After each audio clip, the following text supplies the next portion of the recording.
রাসূল তোমাদেরকে যা দেয় তা তোমরা গ্রহণ করো এবং রাসূল তোমাদেরকে যা থেকে নিষেধ করে তা থেকে বিরত থাকো। ইনসাফপূর্ণ সমাজ যদি আমরা পেতে চাই তাহলে রাসূলের আদর্শ অনুসরণ করা ছাড়া আমাদের সামনে অন্য কোনো সমাধান নাই।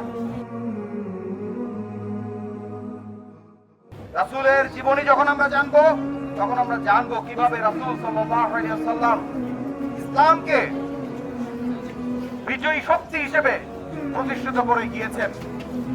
আপনারা শুনলে অবাক হবেন, আজকে পৃথিবীতে আমরা দেখি গণতন্ত্র, সমাজতন্ত্র, নানা রকম মতবাদ পৃথিবীতে আজকে বিদ্যমান, অথচ মানব জাতি কিন্তু নিরাপদ হয় নাই।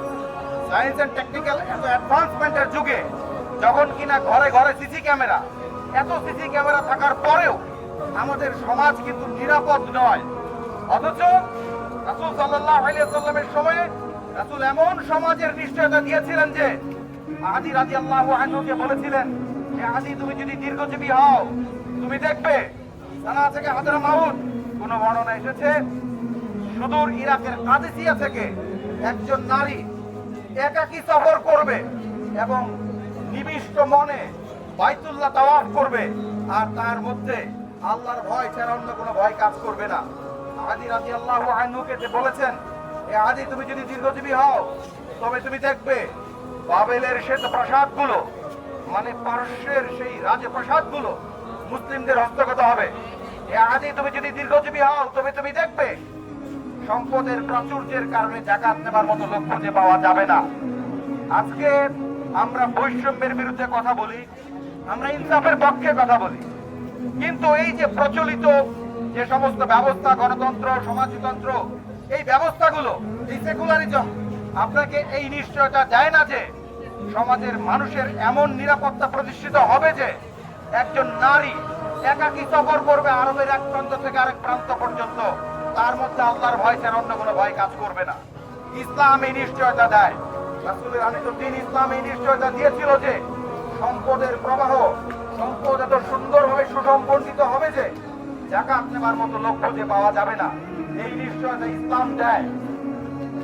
তাই সেই সুন্দর সমাজ, বৈষম্যহীন সেই ইনসাফপূর্ণ সমাজ যদি আমরা পেতে চাই তাহলে রাসূলের আদর্শ অনুসরণ করা ছাড়া আমাদের সামনে অন্য কোনো সমাধান নাই।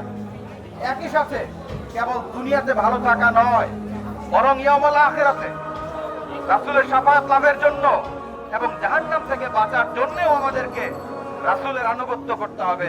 আর আল্লাহ তাআলা কোরআনে বলছেন রাসূলের জীবনীতে রয়েছে তোমাদের জন্য উত্তম আদর্শ, এবং আমরা প্রতিটি মুসলমান দাবি করছি আমরা রাসূল সাল্লাল্লাহু আলাইহি সাল্লামকে আমাদের নিজেদের জীবনের চেয়ে বেশি ভালোবাসি।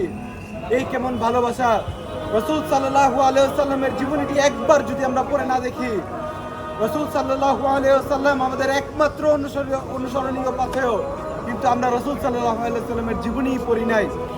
আল্লাহ তাআলা কোরআনের সূরা আন-নিসার 41 নম্বর আয়াতে বলছেন, অতএব কেমন হবে সেদিন যেদিন প্রত্যেক উম্মতের মধ্য থেকে সাক্ষ্য গ্রহণ করা হবে এবং রাসূল সাল্লাল্লাহু আলাইহি সাল্লামকে আমাদের বিপক্ষে সাক্ষ্য হিসেবে দাঁড় করানো হবে।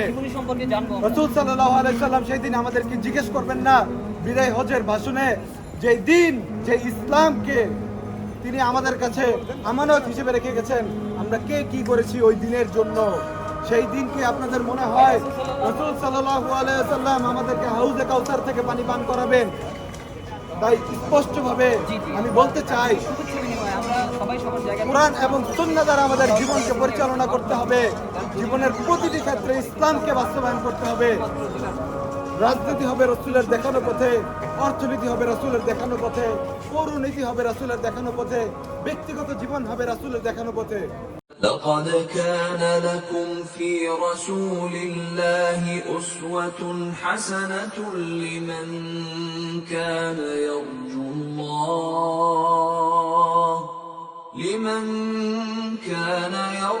الله واليوم الآخر وذكر الله كثيرا